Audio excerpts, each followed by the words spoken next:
Okay Babli, thank you. এবার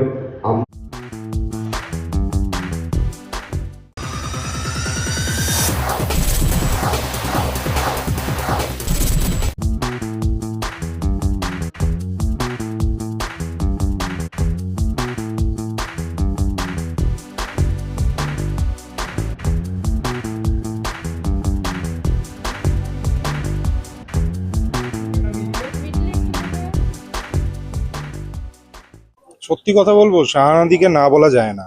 কারণ শাহানাদি যেভাবে লেখে, আনডাউটেডলি ওটা ভালোই হবে, চ্যালেঞ্জিং কিছু একটা হবে। তো না বলার তো কোনো প্রশ্নই। সত্যি কথা বলতে আমি এমনিও না বলি না, বাট শাহানাদিকে তো একদমই না। বেশ, এই চরিত্রটা করতে এসে তোমার কাছে কি কি চ্যালেঞ্জ ফেস করতে হচ্ছে? পুরোটাই একটা চ্যালেঞ্জ, মানে এতগুলো লেয়ার এই ক্যারেক্টারের, এটা ফুটিয়ে তোলা, শাহানাদির ভিশনকে ম্যাচ করা, আহ, এটা ইজি নয়, অন্তত আমার কাছে নয়। তো আমি আমার team we are trying hour level best, দেখা যাক কি হয়। তো ও তো একদম নতুন, ওর সাথে কোপ আপ করাটা কিন্তু কতটা ও একদম নতুন না, ওর কাজ দেখে একটু ওকে নতুন মনে হয় না। নতুন, আমিও নতুন বলতে গেলে আমার কাছে এই চরিত্রটা নতুন, এই প্রথম আমি এই চরিত্রটা করছি, তো আমার কাছেও যা ওর কাছেও তাই। আর ও খুব ডেডিকেটেড, খুব ভালো মেয়ে, আর মন দিয়ে কাজ করছে, যেটা আমার খুব ভালো লাগে। আমার ওকে পার্সোনালি বলা হয় না, বলা হয়নি, বাট ও সত্যি ও খুব ভালো, ও ডেডিকেটেড। ধারাবাহিকে আমরা দেখতে পাবো খুব ছটফট ছটফট করে, এমনিতেও কি সেরকমই ছটফটেও? না, আমি দেখিনি, হয়তো মানে পার্সোনাল লাইফে কিরকম আমি জানি না, এখানে তো আমি দেখিনি ছটফট করতে। তাহলে তোমাদের ফ্লোরে তো শ্রমিকাও আছে, বাচ্চা ও তো কতটা মাতিয়ে রাখবে? ও আপাতত প্রচন্ড ভয় পাচ্ছে, মানে স্ক্রিপ্টে আছে যে আমি ওর দিকে তাকা, মানে খুব একটা ওর সাথে কথা বলি না, কিন্তু দেখা যাচ্ছে যে রিয়েল লাইফে ও আমাকে পাত্তা দেয় না। মানে আমি ওর দিকে যখন যদি তাকাই হেসে, ও মুখ ঘুরিয়ে নেয়। তো দেখি ওর সাথে একটু ভালো করে আমাকে জেল আপ করতে হবে। মানে শুধু তোমাকেই ভয় পায় ও? বাকিদেরটা এমনিতে তো ও বলতে খুব পারবো না। বন্ধু করে নেয়, কিন্তু তোমার ক্ষেত্রে জানি না, আমার ক্ষেত্রে জানি না, আমাকে হয়তো খারাপ দেখতে লাগছে ওকে খুব, মানে ওর ওর আমার কাছে যেরকম সৌন্দর্যের মাপকাঠি আলাদা, ওর কাছেও তাই হয়, আমাকে পছন্দ করছে না আচ্ছা, হয়তো। ব্যক্তিগত জীবনে হানিটা তোমার কাছে সৌন্দর্য বলতে কি বোঝো? সৌন্দর্য বলতে তথাকথিতভাবে যাদের সুন্দর বলি, ওটা তো অবভিয়াসলি ম্যাটার করে, কিন্তু সেই মানুষটার ব্যবহার যদি খারাপ থাকে তাহলে সে আমার কাছে সুন্দর নয়। তো প্রায়োরিটি হচ্ছে অবভিয়াসলি সেই মানুষ কিরকম, তার ব্যবহার কিরকম, তারপরে সৌন্দর্য। এই ধারাবাহিকে যখন শুনলে এরকম সৌন্দর্যের একটা আলাদা ডেফিনেশন আছে, ফার্স্ট রিঅ্যাকশন কি ছিল? এখনকার দিনে দাঁড়িয়ে আমরা এতটাও দেখি না যে ফর্সা কালো, সেটা কি জাজ হয় এখন?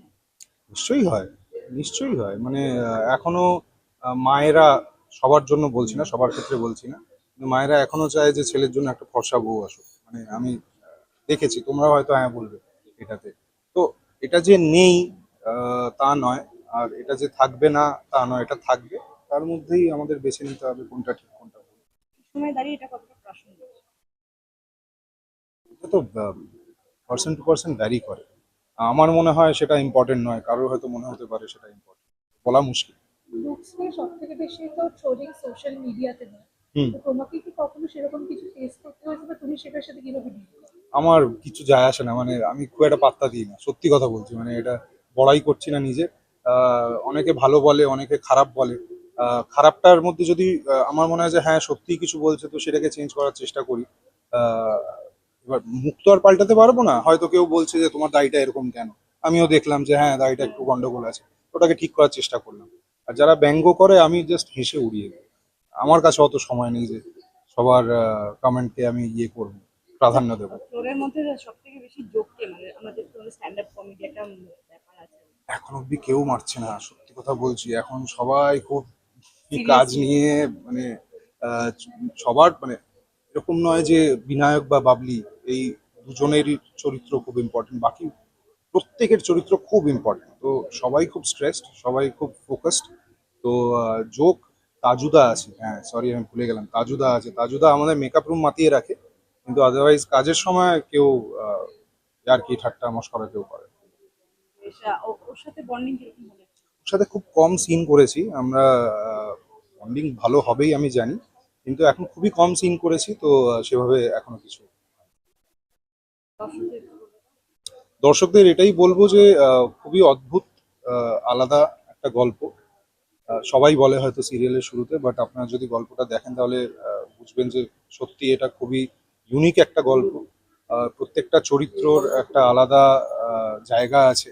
আহ, তারা সবাই মিলে এই বাবলি সুন্দরী সিরিয়ালটাকে তৈরি করার চেষ্টা করছে আপনাদের জন্য। তো ভালো লাগলে অবশ্যই দেখতে থাকবেন আর ভালোবাসা দেবেন। Thank you so much. আর শুভ অ্যাক্সিডেন্ট তো তুই ধ্রুবর সাথে কাঁদতে গিয়ে তোরা চলে গেছে।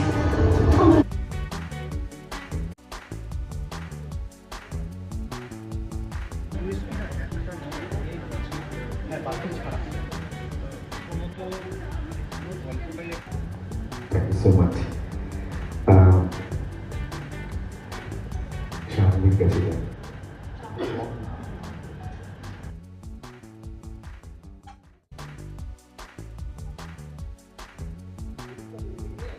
ওটার মূল ভিত্তিটা যদি জিজ্ঞাসা করি কোন দিকটা সব থেকে বেশি দর্শকদেরকে নাড়া দেবে হাসি। কারণ বাবলি এমন একটা মেয়ে যে হাসাতে চায়, হাসাতে পারে, ওটাইও পারে বলে ওর ধারণা, এবং ওই হাসির মধ্যে দিয়ে সে জীবনের শিক্ষা দেয়। সুতরাং আমার মনে হয় যারা এই সিরিয়ালটি দেখতে আসবেন তারা যেমন ইমোশন পাবেন, যেমন ড্রামা পাবেন, তার সঙ্গে সঙ্গে তার বেশি পরিমাণে মজা পাবেন। কারণ বাবলির চরিত্রটা হাসাতে জানে, এবং আমার মনে হয় ওকে দেখলেই লোকেদের একটা স্বতঃস্ফূর্ত হাসি বেরোবে, কারণ ও প্রতি মুহূর্তে একটা অদ্ভুত, কি বলবো, আনন্দ ছড়ায়। বিনায়কের চরিত্রে হানিদাকে বেছে নেওয়ার কারণ? হানি অসম্ভব ভালো অভিনেতা। এই চরিত্রটা এতটাই কঠিন যে যে কোনো অভিনেতা করতে পারতো না। হানি ইজ দ্য বেস্ট চয়েস। এর আগেও এর আগেও টেলিভিশন সৌন্দর্যতা বিভিন্ন দিক নিয়ে তো সিরিয়াল হয়েছে, মানে এটা কোন দিক থেকে আলাদা হবে? আমার, দেখো, এটা বলতে পারো তুমি সৌন্দর্য নিয়ে, আমার কাছে এটা ঠিক অ্যাকচুয়ালি সৌন্দর্য নিয়ে নয়।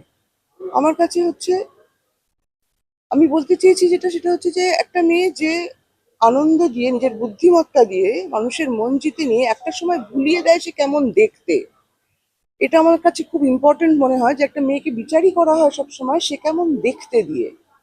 কিন্তু বাবলিকে দেখতে দেখতে, অ্যাকচুয়ালি একটা ছোট্ট গল্প বলি। বহুদিন আগে, তোমরা হয়তো জানো না, অনেক কাল আগে মাধব মালিঞ্চ কন্যা বলে একটা নাটক হতো, সেখানে একজন অসামান্য অভিনেত্রী অভিনয় করতেন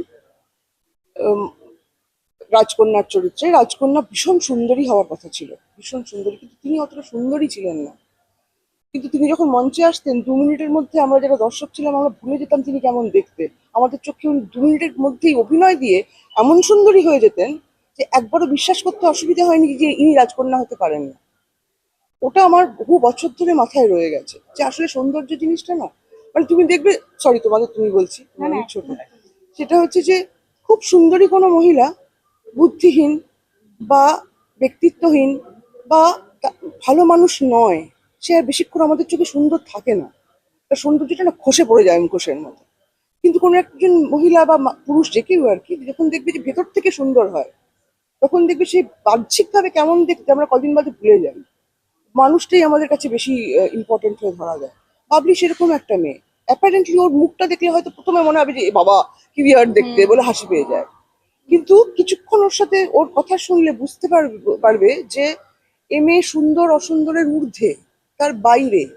ওই সৌন্দর্যটাই কোথাও একটা, মানে ও যে সুন্দর নয় বা ও যে সুন্দর, এটা ম্যাটারই করে না।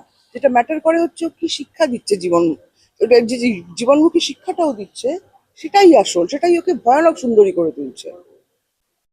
আচ্ছা দিদি, একটা জিনিস জিজ্ঞেস করো, আন্তর্জাতিক জায়গায় যদি দেখতে যাই এরকম দুঃখ এবং মানুষের কাছে হাসি ফুটে নিতে হচ্ছে চালিচাত্র। হুম এমনি যদি বাংলা তুমি যদি দেখো, হুম। এখনকার দিনে যেরকম টিআরপির ব্যাপার হুম মানে খুবই কমে গেছে, এবং তার সাথে সাথে সেল করা, হুম কোনো প্রোডাক্ট সেল করা, সেই ক্ষেত্রে বাবলিকে তুমি যে ক্যারেক্টারটাকে তুমি যেটা বলছো, হুম হুম। কি ব্যাপারে বিশ্লেষণ করো, কি মনে হয় এখনকার দিনে দাঁড়িয়ে আলাদা ইউএসপি কি? মানে ওই USP? ব্যাপারটা বাদ দিয়ে আমি বারবার বলছি, তুমি তো কোন ব্যাপারটা বাদ দিয়ে বলছো? বাবলির কথাটা বারবার বলছো, হ্যাঁ।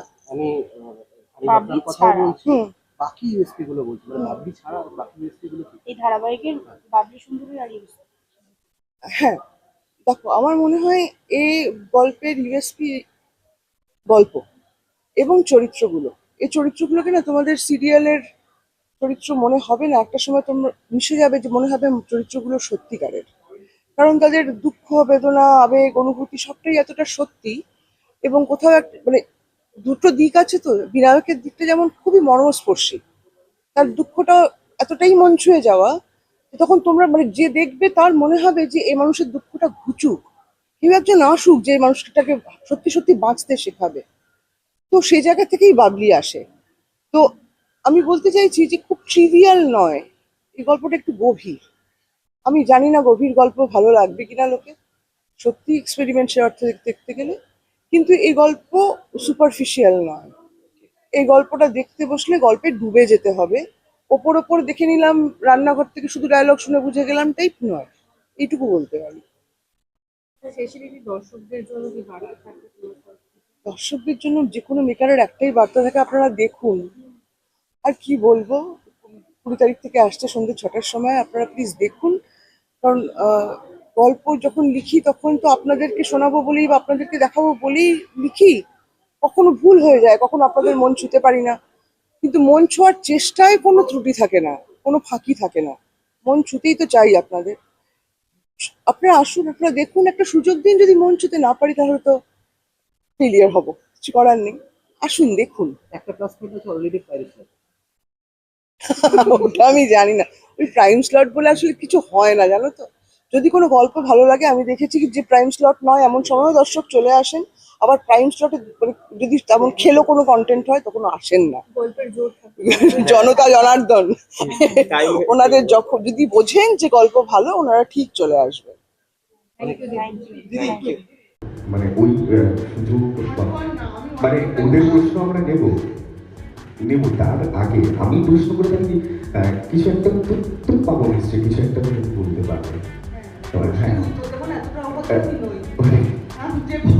আমি ওদের প্রশ্ন নেওয়ার আগে আমি যে ভাবনাটা কারণ তাদের সৌন্দর্যটা এটা বলে বুদ্ধি দিয়ে, কথা দিয়ে আমাদের মন ঘুরিয়ে রাখতে পারে, আমাদের মনটা ভালো করে দিতে পারে। অ্যাকচুয়ালি কোথাও একটা তাদের জন্য খুব মন খারাপেও হেসে উঠি। Thank you so much. এই যে এত কথা হলো এবং টলিউড ফোকাস কলকাতা চ্যানেলটি আপনাদের ভালো লেগে থাকলে লাইক করুন, সাবস্ক্রাইব করুন এবং অবশ্যই আপনাদের পছন্দের ভিডিওটি শেয়ার করুন। Tollywood focus Kolkata.